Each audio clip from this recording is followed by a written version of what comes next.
លោកអើយខំសាមិនសើចតែចំណាចូលនេះជិះចូលតាមឡើយខ្ញុំ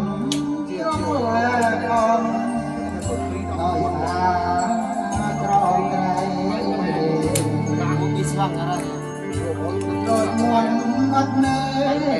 យូរស្ដីគ្រូសមរម្យបដា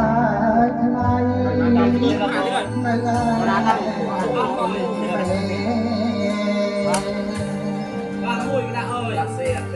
ៅរងជាធាមចូលកំពោសាវតាពេលឃើញបោផាចំបា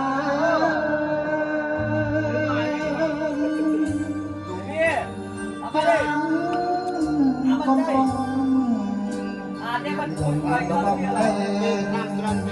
ឱកាសចេញមួយចោលទៅថ្ងៃមានថ្ងៃសា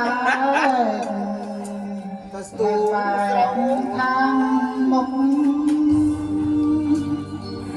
អូនហើយចាំទុក